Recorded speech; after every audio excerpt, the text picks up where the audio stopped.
오늘 말씀을 돌아와서 누가복음 20장의 말씀으로 부활 논쟁이라는 제목으로 말씀 나누기를 원합니다.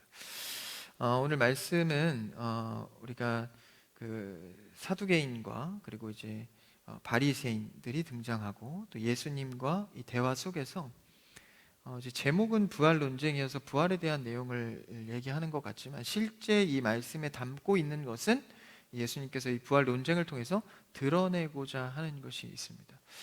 항상 이 사두개인이나 바리새인들 가운데 예수님께서 대화하는 가운데 이렇게 많이 또 꾸짖기도 하시고 이렇게 지적을 하시는데, 사실상 그들의 신앙이나 믿음 자체만 놓고 본다면 그들은 누구보다도 탁월한 신앙인들입니다.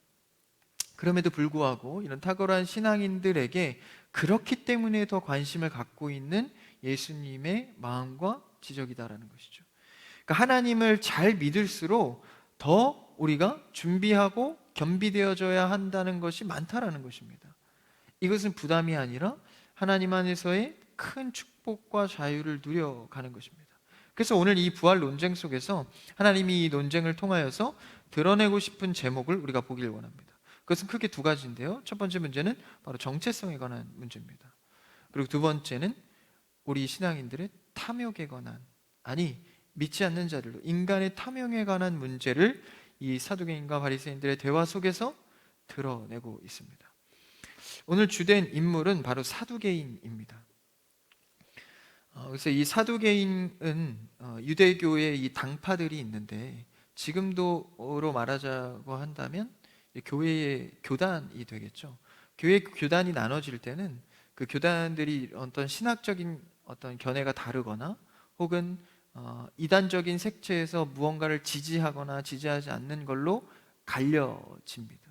그래서 그런 부분과 같이 이 당시에도 이 믿는 유대인들이 유대 당파가 있었다라는 거예요. 이 사두개파가 대표적인 당파고, 또 대표적인 게 바리새파, 그리고 에센파, 이렇게 해서 3대 이 당파가 바로 바리새인, 사두개인, 에센파 세 당파입니다. 오늘 말씀에 나오는 이 사두개인과 끝에 잠깐 언급하는 바리새인과 서기관이 나옵니다. 바리새인과 서기관은 항상 한 묶음으로 얘기하는데, 이 서기관들이 바리새인이 많았습니다. 그렇기 때문에 바리새인과 서기관을 같이 한 무리로 보죠. 이 무리는 신학적으로도 굉장히 같은 색채를 띠고 있습니다. 그래서 오늘 비교될 이 당파는 사두개인과 대표적으로 바리새파인데, 이 사두개인들은 오늘 말씀에서도 봤다시피 이 부활을 믿질 않습니다. 사두개인들은 육신의 부활을 믿지 않기 때문에 없다고 주장하는 거죠. 근데 이제 바리새인은 좀 다릅니다. 바리새파는 부활을 믿고, 조금 더 바리새파가 이제 그 율법주의, 그러니까 더 정통하고 훨씬 더 보수적인 파입니다. 그러니까 사두개인이 그에 비해서는 조금 진보적이고, 그래서 이 두 당파가 큰 파로서 대립되는 구조가 있습니다.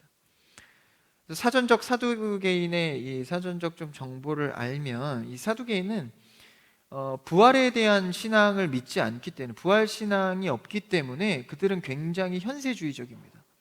그러니까 부활의 삶, 육신이 부활해서 그 부활한 몸으로 산다는 그 신앙이 없기 때문에 현세가 굉장히 중요한 거예요. 현재의 삶이. 그래서 현재의 그런 현세적이고 세속적인 부분에서 어느 정도는 인정하고 긍정적인 면을 띱니다.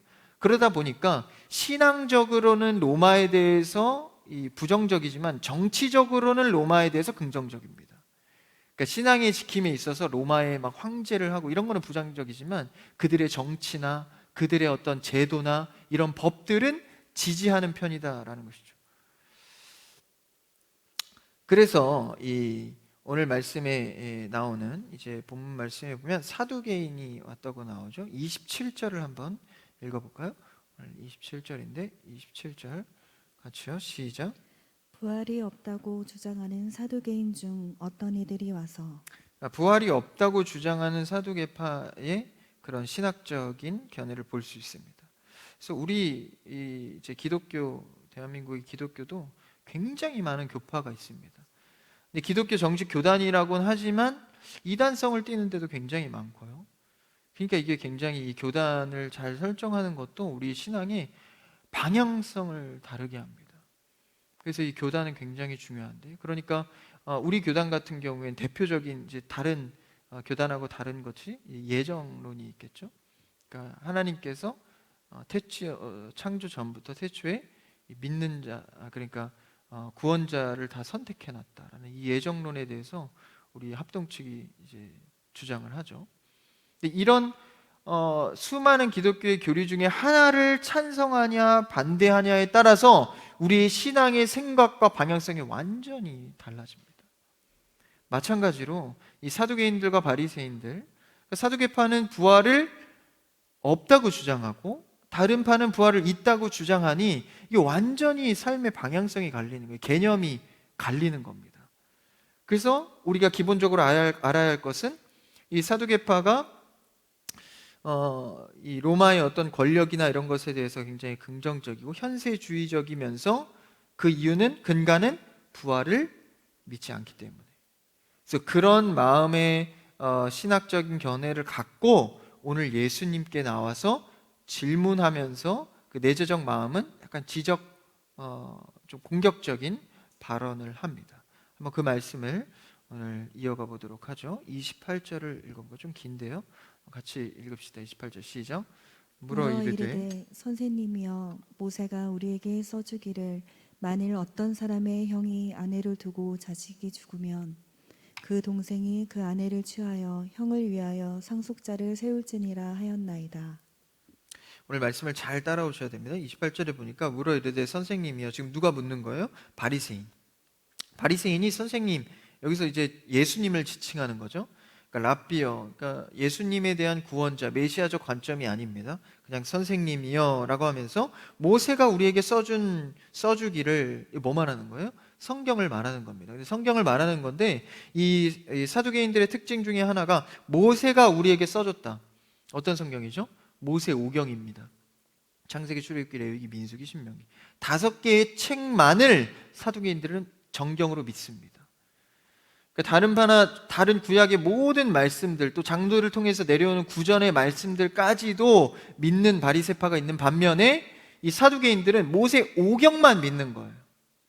다른 성경은 믿지 않는 겁니다. 그걸 강조하기 위해서 28절에서는 모세가 우리에게 써주기를, 이걸 강조하는 거죠.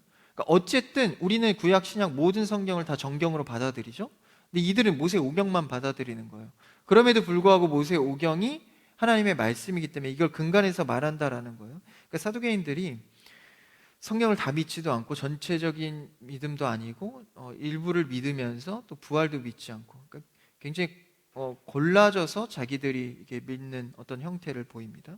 이럴 때에 이런 자들이 이제 어쨌든 모세의 글을 근간해서 말하는데 이제 이 모세 오경에도 많은 이 율법이 나오는데 그 혼인법 중에 하나가 이제 가문을 이어가기 위해서 만약에 그 장자가 먼저 죽어버리면 그 아내를 그 밑에 동생이 취합니다. 그래서 가문을 이어갈 수 있게끔, 이 조건이 뭐죠? 자녀가 없을 때 자손을 이어가야 되니까 그 취지로서 그렇게 혼인법이, 율법이 그게 있다라는 거예요.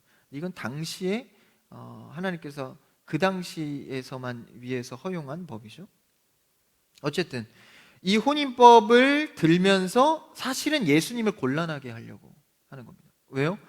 부활을 믿지 않으니까. 예수님은 부활을 주장하니까 이 조금 곤란하게 해서 자기들의 부활을 정당하게 하기 위해서, 부활이 없음을 정당하게 하기 위해서 예수님께 성경적으로 곤란하게 만드는 겁니다. 그래서 그 아내를 동생이 취한다라는 어떤 가정법을 쓰는 거죠. 이런 일이 실제 있는 건 아니지만 가정했을 때의 상황을 갖고 질문을 던지는 겁니다. 한번 계속 이어가 볼까요? 좀 짧은 29절에서 32절까지 말씀 한번 읽어볼까요? 같이요. 시작. 그런데 7형제가 있었는데 마지가 아내를 취하였다가 자식이 없이 죽고 그 둘째와 셋째가 그를 취하고 7이 다 그와 같이 자식이 없이 죽고 그 후에 여자도 죽었나이다. 이 가상의 상황을 설정하는 거예요. 7형제가 있는데 맏 아내의 남편이 이제 장자가 죽고 계속 이제 그 동생이 아내를 취해서 가문을 이어가는데 또 죽고 또 죽고 또 죽고, 이런 일은 없겠죠. 근데 가상을 설정을 하는 거예요. 이렇게까지 극단적으로 설정하는 이유가 무엇입니까? 그들의 마음에는 이미 예수의 신학적 견해를 꺾고자 하는 마음이 있기 때문인 겁니다. 여러분, 우리가 믿지 않는 자와 대화하거나 우리가 어떤 복음의 측면에 있어서 대화할 때 우리 이런 면들을 잘 파악할 수가 있어야 돼요. 이가 진짜 복음이 궁금해서 정말 믿음 안에서 이것을 믿음으로 들어오려는 제스처인지, 아니면 기독교를 탄압하고 지적하려는 것인지 잘 분별해야 합니다. 만약에 이 사두개인처럼 이런 지적하고 이런 공격하려는 의도라면 우리의 반응이 달라야 하는 것이죠. 근데 그가 정말 믿음이 들어오고자 하는 궁금함에 오는 태도라면 우리의 태도도 달라야 합니다. 그에 맞게끔 어떻게 우리가 대처할 것인가를 우리는 늘 고민해야 합니다.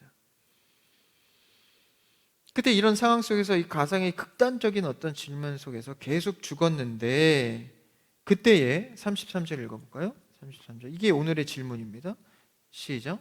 일곱이 다 그를 아내로 취하였으니 부활 때 그 중에 누구의 아내가 되리이까? 일곱이 다 그 아내를 취하였잖아요. 죽긴 죽었지만. 그러면 예수님이 주장하는, 다른 당파가 주장하는 부활이 있다고 한다면 그들이 다 부활을 할 텐데, 그때에는 아내는 한 명인데 이 일곱 형제 중에 누구의 아내가 되는 것입니까? 라는 이 극단적인 질문을 공격성으로 예수님께 합니다. 그러니까 심지어는 모세의 글까지 들먹이면서 했기 때문에 나름대로 신빙성이 있는 얘기를 하는 겁니다. 사두개인들은 부활을 믿지 않으니까 이것을 사실상 자기의 주장을 합리화하기 위해서 예수님께 질문하는 거죠. 우리가 그럴 때가 있죠. 자신의 어떤 신앙에 대해서 이렇게 합리화를 하기 위해서 성경을 찾을 때가 있습니다. 예를 들면 술 취하지 말라는 성경이 있어요. 그나마 좀 신학적으로 풀기가 용이합니다. 근데 뭐 담배 피는 문제라든지 여러 가지 우리의 신앙의 도덕적인 행위들이 다 기록된 게 없습니다. 기록된 게 없단 말이죠. 그것을 내가 정당화하기 위해서 신앙을 이용하는 경우가 많다는 것입니다. 사두개인은 자신이 부활이 믿지 않는 것을 정당화하기 위해서 예수님께 성경을 말하면서 한번 반문해 보시죠 라는 투의 질문을 하고 있는 것입니다. 그러니까 사실 이런 질문은 말장난입니다. 예수 그리스도께서 뭐라고 말씀하십니까? 예수님께서는 부활과는 관련이 없지만 부활을 전제로 하신 말씀을 하고 계세요. 한번 34절 35절을 한번 읽어볼까요? 같이 읽읍시다. 시작.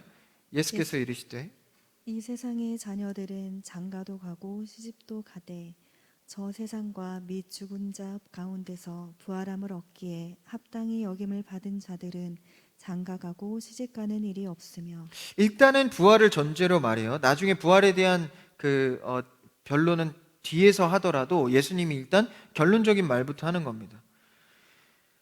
그러니까 오늘 34절에서 35절이 가장 중요한 대목인데요, 이 세상과 저 세상을 구분하여서 예수님께서 설명을 합니다. 저 세상은 뭐라 그래요? 저 세상은 죽은 자 가운데서 부활함을 얻은 자들이 합당히 여김을 받은 자들, 그러니까 그러니까 예수님 앞에 구원을 받은 자들을 말하는 거예요. 그러한 자들은 장가가고 시집가는 일이 없다. 부활했을 때, 나중에 천국 갔을 때는. 그리고 이 세상에 대해서는 뭐라 그래요? 이 세상은 이 세상의 자녀들, 그러니까 믿지 않는 자녀들은 지금 장가가고 시집가는 것에 지금 집착해 있다라는 얘기를 하는 거죠. 그러니까 이것은 이 세상과 죽은 뒤의 세상만을 얘기하는 게 아니라 의미적으로는 뭘 말하는 겁니까? 이 세상은 세상의 자녀, 저 세상은 하나님의 자녀를 말하고 있는 겁니다. 빗대서 말하고 있는 거죠. 그 속의 의미는. 그래서 이 세상에는 장가도 가고 시집도 가고, 이거 어디에 나오는 문장이죠? 이 노아 시대 때 이 하나님께서 심판한다고 노아에게 방주를 만들려고 하는데 사람들은 뭐 합니까? 시집 가고 장가 가고 먹고 마시는 데 치중하죠. 근데 이 의미가 우리가 이 세상에 살 때 시집 가고 장가 가는 게 잘못됐다는 얘기를 하는 게 아니라 문자적 해석인데, 그것을 말하는 게 아니라 이것만을 목적으로 두고 이 세상에서의 삶이 다라고 생각하여서 이것에만 집착하고 사는 태도를 말하는 겁니다. 다시 말하면 우리의 삶의 목적이 그냥 현세에 사는 것으로 만족되는 목적, 그러니까 부활이 없는 것으로 여겨서 이 땅에만 집착하는 삶을 말하는 것입니다. 이 대답은 지금 사두개인들의 신앙과 삶의 태도를 지적하고 있는 것이죠. 우리도 그렇습니다. 정말 우리가 살면서 부활을 믿고 하나님을 믿는다고 하지만 그것을 염두하고 살아가느냐라는 것이죠. 이것은 2차적인 문제입니다.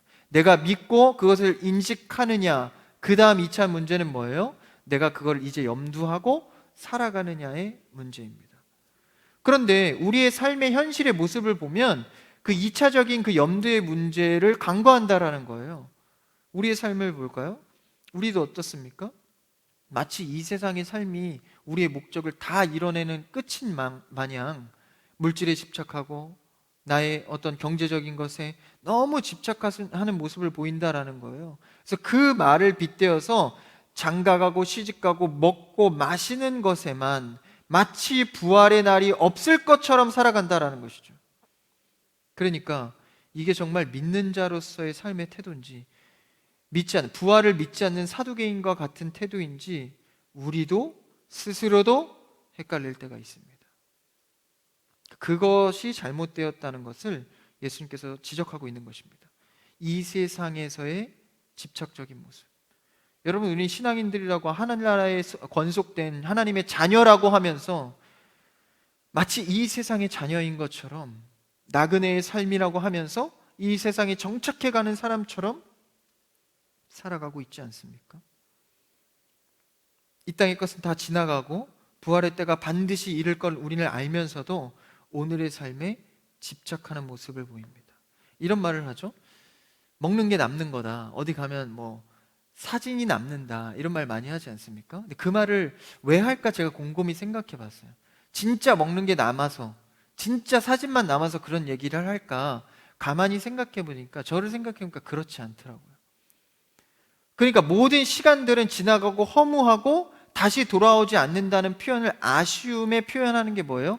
그래도 먹는 게 조금 더 나았어. 가장 또 남는 거였어. 그래도 사진을 볼 수 있으니까 조금이라도 지나간 것을 회상할 수 있어. 그 정도의 위로의 말로 탄생한 문장들이지, 실제의 그 기전은 뭐예요? 지나간 것은 돌아오지 않는. 지나간 것에 대해서 그러니까 집착해봐야 소용이 없다라는 얘기를 하는 것입니다. 그러니까 내재적으로 우리는 알고 있는 거죠. 이 땅의 삶은 생각보다 빨리, 내 계획보다 빨리 지나간다. 지나갔을 때에 당도하는 것이 무엇입니까? 바로 영원한 삶에 봉착하는 것입니다. 그럼 우리는 뭐의 목표를 놓고 살아갑니까? 정말 부활의 자녀로서 그 정체성을 놓고 살아가냐라는 것이죠. 그래서 오늘 말씀에서 34절 35절의 예수님의 대답은요, 정말 부활을 믿는 참신앙인의 모습으로서의 정체성을 돌아보라라는 것입니다.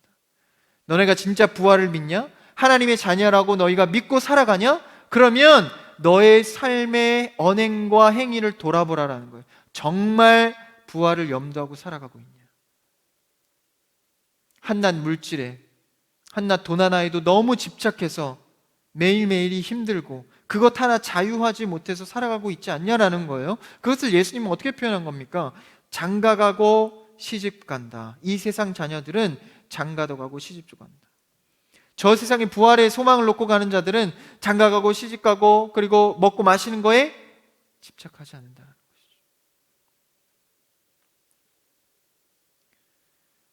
그래서 실제적으로 그 나라에 갔을 때도 시집가고 장가가는 일은 없습니다. 그러니까 세상의 방법대로 똑같이 그 나라에 가서 사는 게 아니에요. 물질의 가치가 저 세상 갔을 때 똑같이 그 무슨 물질의 가치가 적용이 될 것 같습니까? 그렇지 않다라는 거예요. 환율 문제가 지금 난리가 났죠. 천국 가면 환율이 그대로 적용돼서 그 나라도 뭐 이렇게 강할 때가 있고 쇠할 때가 있나요? 그렇지 않죠.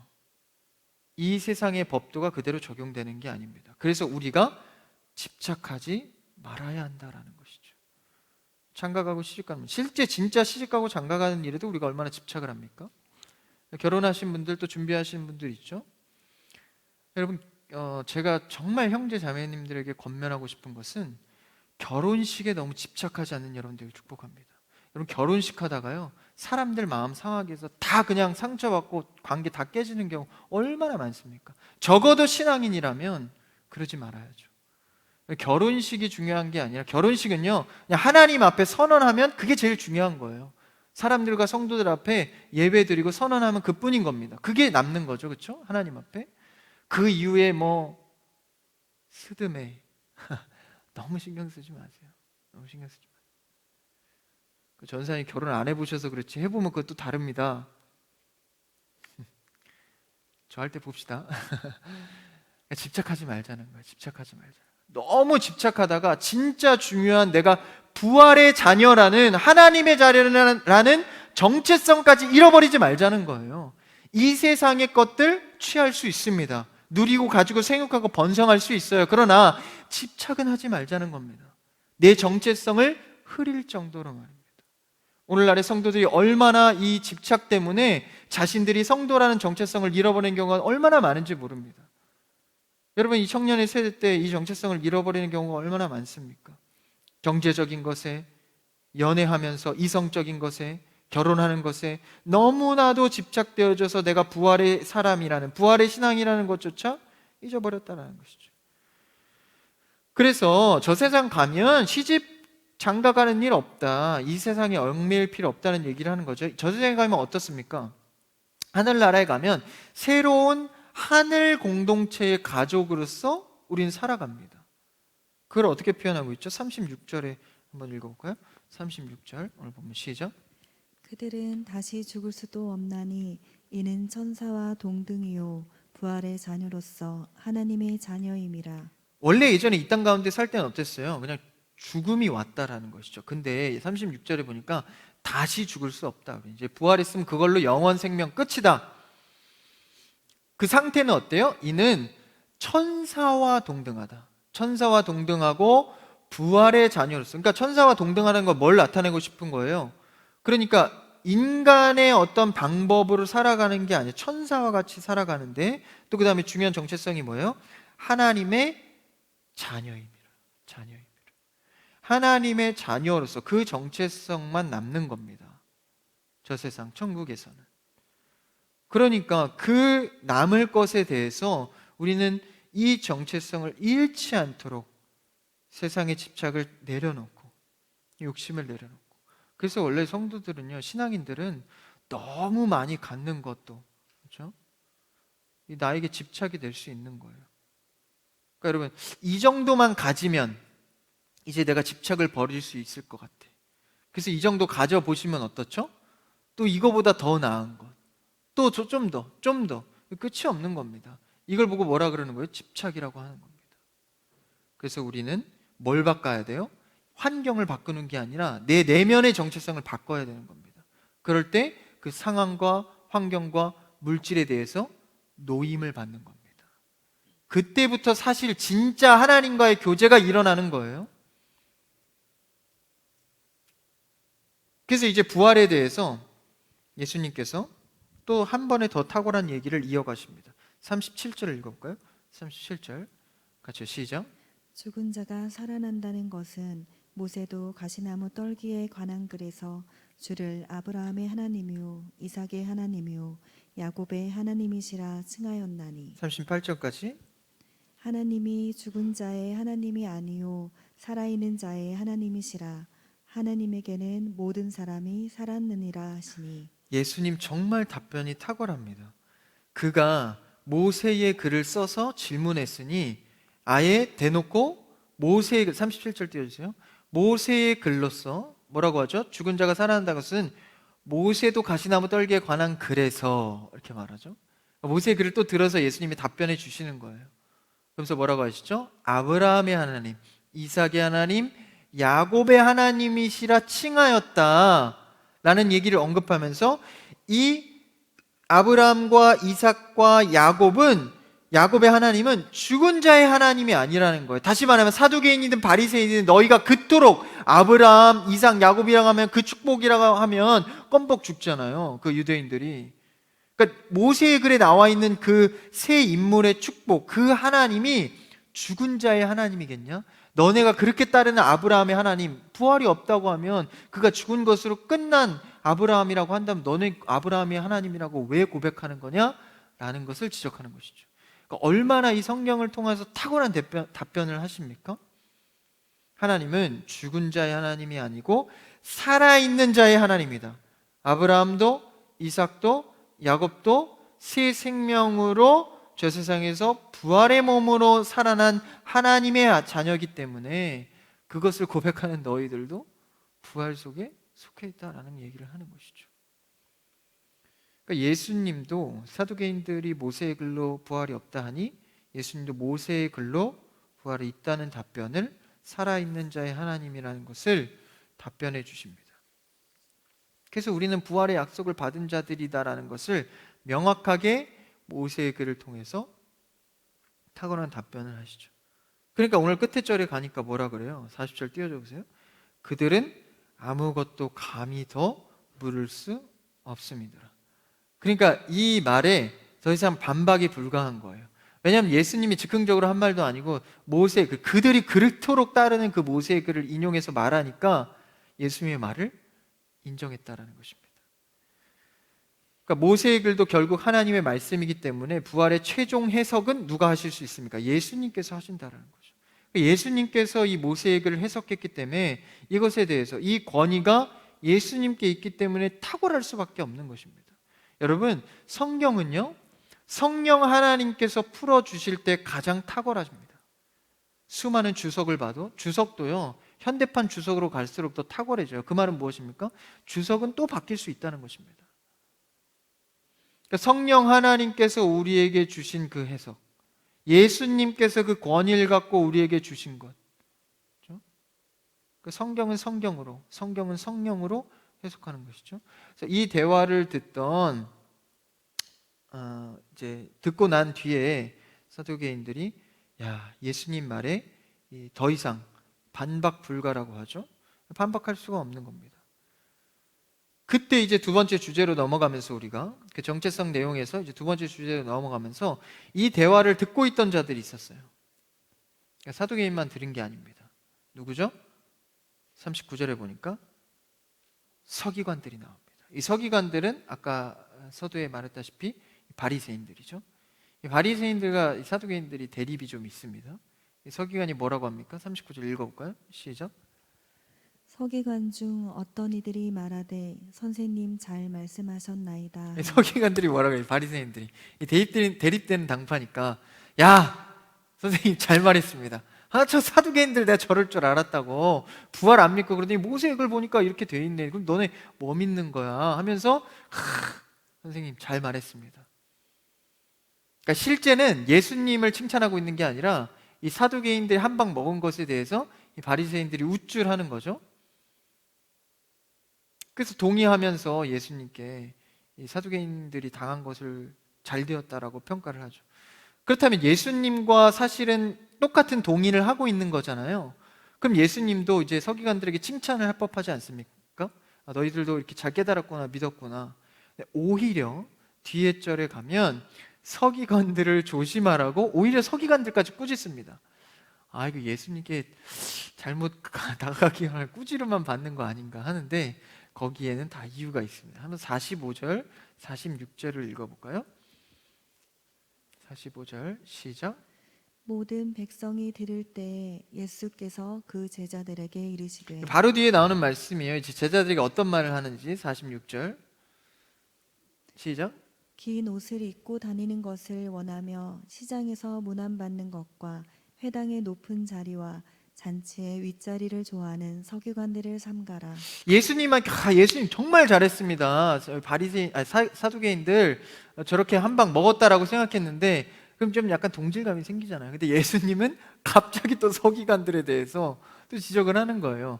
그들이 어떻게 했대요? 46절에 보니까 긴 옷을 입고 다니며, 긴 옷을 입었다는 건 뭐예요? 자신들의 어떤 권위와 그런 걸 상징하는 거죠. 시장에 문안받기를 좋아하고 인사받고 아이고 오셨어요 서기관 바리새인 이렇게 하면서 칭송하는 거 좋아하고 회당의 높은 자리에 앉는 거, 그런 윗자리를 좋아하는 누구요? 서기관들에 대해서 삼가라는 거예요. 조심하라는 겁니다. 이런 위치나 태도를 갖지 말라는 거예요. 또 그들의 행위를 하나 더 지적합니다. 47절 그 다음 절 읽어볼까요? 시작. 그들은 과부의 가산을 삼키며 외식으로 길게 기도하니 그들이 더 엄중한 심판을 받으리라 하시니라. 아니 이게 무슨 말이에요? 그들은 뭐예요? 그들이라는 건 아까 얘기한 그 부활을 안 믿던 사두개인들 그들보다도 더 엄중한 심판을 받는다. 과부의 가산을 삼키고 외식으로 길게 기도하고 이런 누구요? 지금 바리새인들에게 더 엄중한 심판을 받을 거야 라고 말하고 있습니다. 아니 예수님과 동일한 신학적 견해를 갖고 있고 그것에 대해서 칭찬했었는데 예수님을 그렇게 잘했다고 했었는데 왜 이렇게까지 예수님이 지적을 하고 있을까? 그러니까요, 잘 생각해 보십시오. 사두개인들은 부활을 믿지 않으면서 예수님께 반박을 하는 질문을 한 겁니다. 근데 바리새인들과 서기관들은요, 부활을 믿는다고 하면서도 47절과 같은 불의를 행하고 있다라는 거예요. 다시 말하면 오늘날 우리는 하나님의 자녀야, 난 부활을 믿어, 저 천국에 내 소망이 있어라고 말하면서 믿으면서도 너희는 그들보다 더한 불의를 행하고 있다.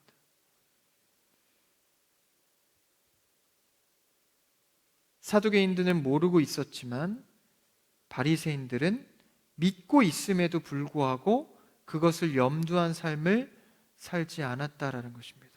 사두개인들의 신학적 방향성과 견해는 현세적으로 갈 수밖에 없었지만 바리새인들은 더 보수적이었기 때문에 그런 방향성은 아니었습니다. 그럼에도 불구하고 그들이 사두개인들보다 나은 것이 없었다라는 것이죠. 그러니까 너희들은 더 엄중한 심판을 받는다. 그러니까 사실 하나님의 자녀라고 하는 사람들이요, 하나님의 관심을 더 받는 것이 사실입니다. 하나님이 선택한 자녀에 대해서 구원을 하시는데 얼마나 관심을 갖고 있겠어요? 그만큼 더 관심을 가짐에도 불구하고 우리는 그 엄중한 심판 앞에 내가 관심이 없는 거예요. 그래서 그들은 욕심에 욕심으로, 그렇죠? 물질 만능주의, 이제는 물질 만능주의도 더 초월해서 물질 초월주의입니다. 안 되는 것도 물질로 가능하다, 이래버리는 세상이에요. 그렇죠? 물질이면 다 할 수 있어가 아니라 기적 같은 일도 물질로 해버린다는 이 주의가 오늘날 청년의 세대에 얼마나 많습니까? 그래서 가져도 더 가져야 하는, 이게 뭡니까? 믿는 자 안에서도, 믿는다고 하면서도 이 세상의 물결에 우리도 한 발 담그고 있다는 것이죠. 그래서 욕심이 과하기 시작하여서 내가 부활을 믿는다는 이런 신앙의 견해도, 신앙의 생각도 다 저버리고 욕심에 묻혀 살아가고 있다는 것입니다. 예수님께서는 이것을 지적하고 있는 것이죠. 여러분, 오늘날에 얼마나 이 많은 욕심과 탐욕 속에서 우리가 더 가지려 하는 집착을 갖습니까? 우리가 기억해야 할 것은 누군가가 많이 가지면 절대적으로 밑에 층에 있는 자는 적게 갖게 되어 있습니다. 이 구조를 완벽하게 해결할 수는 없지만 우리의 시선은요, 내가 나보다 더 잘난 자를 바라보면서 나도 그렇게 가져야지 바라보는 게 아니라 나보다 더 못난 자, 못 가진 자에 대해서 시선을 돌려야 합니다. 그러니까 그 감사한 자는요, 나보다 못한 자에 대해서 늘 시선을 돌리는 거예요. 그래서 혹자게, 야, 너 이 정도면 충분하다, 감사하지 않냐? 그래도 우리가 이 정도 살 수 있는 거 감사하지 않냐 하는데, 물론 감사해요. 전사님 감사한데 나보다 더 잘 나간 사람을 보면 저는 그렇게 감사한 부분은 아니에요. 이게 왜 그렇습니까? 내 시선은 지금 세상에 집착하여서 더 가지고 더 가져야 만족할 것으로 생각하는 것이죠. 감사한 자들은요, 그렇지 않은 자들에 대하여서 그 밑에 층을 바라보게 되어 있습니다. 그러니까 우리가 잘 되어서 환호하는 그 시선보다는 안 되어서 비통한 자들에게 눈길을 돌려야 합니다. 그것이 집착하지 않는 성도들의 자세다라는 것이죠. 왜요? 예수 그리스도께서는 이 세상의 비통함을 보고 계십니다. 그러니까 우리의 시선도 그것을 따라가야 하는 것이죠. 이사야 5장 8절에서 이걸 잘 말해주고 있는데요, 이사야 5장 8절을 한번 읽어볼까요? 같이 시작. 가옥에 가옥을 이으며 전토에 전토를 더하여 빈틈이 없도록 하고 이 땅 가운데서 홀로 거주하려는 자들은 화 있을진저. 이게 여러분 조금 어렵지만 새 번역에 보면 조금 더 쉽게 나와 있거든요. 그러니까 집이 있는데도 더 가지려 하는 자, 땅이 있는데도 더 자신의 것만 축적해서 내가 중앙에 서고자 하는 자, 계속 자기만 잘 살겠다고 주장하는 자들은 하나님께 화가 있다라는 것입니다. 오늘날 어떻습니까? 자기 중심적인 자기 이기주의 속에서 자기만 잘 살겠다고 축적하는 시대입니다. 그것에 대해서 누구도 질타하지 않아요. 물론 자유시장 경제에서 그것은 타당한 일입니다. 그런데 자기만 잘 살겠다고 집착적으로 모으는 일은 시장 경제를 파괴하는 일입니다. 자기가 살 수 있고 누릴 수 있는 정도에서 벗어나서 남의 것을 쟁취해서라도 내 것을 더 늘려가는 것은 하나님 앞에 화가 있다라는 것이죠. 그래서 우리 성도들은요, 자꾸 이 세상에 집착하는 것이 아니라 하늘의 부활에 집착하는 자로서 자꾸 나누는 습관을 가져야 합니다. 그러니까 이것은요, 성품, 마음씨가 좋아서 돈이 많아서 여유가 있어서 나누는 게 아닙니다. 다시요, 돈이 많아서 여유가 있어서 나누는 것도 아니고 내 성품이 착해서 나누는 것도 아닙니다. 우리는 부활 신앙을 가진 저 세상의 방법대로 살아가는 자들이기 때문에 나누는 겁니다. 그러니까 없어도 나눌 수 있는 겁니다. 없어도 나눌 게 있는 겁니다. 그 습관을 가져야 내가 정말 하나님께서 복 주셔서 많은 것을 누리게 됐을 때 그 작은 실천의 습관을 따라서 나눌 수가 있는 겁니다. 여러분, 여기서 내가 정말 갑자기 억만장자가 됐을 때 그것을 컨트롤할 수 있는 능력이 있습니까? 여러분의 작은 신앙의 습관 속에서 그것을 일구어 가야 합니다. 뭐로써요? 성품으로써, 환경적으로. 그게 아니라 나는 저 세상에 있는 부활의 영원성을 두고 있는 하나님의 자녀라는 정체성을 통하여서 훈련하는 겁니다. 이 정체성을 두고 탐욕의 부분을 날마다 훈련해야 합니다. 그렇지 않으면 내가 어느새 나눠지는 습관을 잃어버리고 나누는 신앙을 잃어버리고 어느새 나만을 축적하는 신앙으로 바뀐다라는 것이죠. 여러분, 이것은요, 먼저 우리가 볼 수 있는 눈이 있어야 합니다. 예수님께서 이제 제자들에게랑 사두개인들에게 뭘 열어주는 거예요? 볼 수 있는 눈을 열어주는 겁니다. 너희가 너희의 축적을 위해서만 그렇게 보는데 이 다른 것을 볼 수 있는 눈을 열어주는 거, 보면 그대로 행할 수 있기 때문입니다.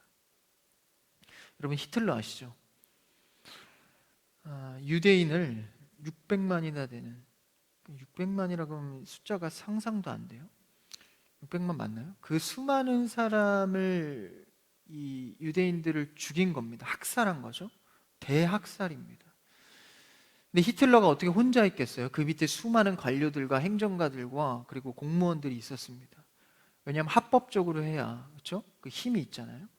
그 밑에 행정가들이, 수많은 행정가들이 있었는데 그 공무원들이 자신들의 결제나 계획대로 그 살인이, 학살이 이루어진 거예요.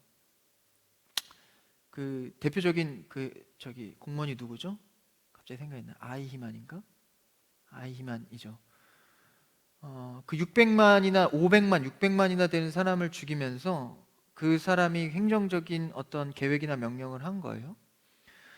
그 자리에 있던 이 공무원들은요, 자신들이 그 학살을 하는데 공무원 체크하고 계획하고 결제하는 것을 그들은 그냥 행정적으로 했을 뿐인데 나중에 그 현장에 가서 보니까 기절초풍하는 거예요. 사람들이 막 그냥 인형처럼 죽어나가는 걸 보고, 야, 우리가 행정적으로 이렇게 한 것이 실제 현장에서는 저런 일들이 빚어지고 있구나, 현장을 보고 놀라는 겁니다. 탁상행정이라 그러죠. 그냥 현실을 보지 않고 그냥 우리끼리 토의해서 그냥 결정해 놓은 거, 현실을 보지 않고. 그러니까 그 행정가들은 그냥 히틀러 밑에서 그냥 행정적으로 처리했을 뿐인데 현장에 가서 보니까 그게 아닌 겁니다. 우리의 신앙도요, 이 눈이 열리지 않으면, 직접 보지 않으면 관심이 가지 않는 겁니다. 그래서 단기 선교 가는 이유가 뭐예요? 눈을 여는 겁니다. 아직도 우리는 복음을 전할 때가 이렇게 많다. 불쌍한 영혼들, 전해야 될 영혼들, 급박성, 이걸 알리는 게 단기 선교입니다, 사실. 그래서 눈으로 직접 보는 거죠. 사실 이번에 이태원 참사 같은 경우에도요, 저는 뉴스의 사진이나 영상만 봤는데도 너무나 처참한 거예요. 저 축제가 뭐라고 저렇게 많은 사람이 몰려서 저 많은 사람들이 죽었을까? 그래서 저는 그날 주일이었잖아요. 저번 주일 아침에 예배가 너무 힘들었습니다.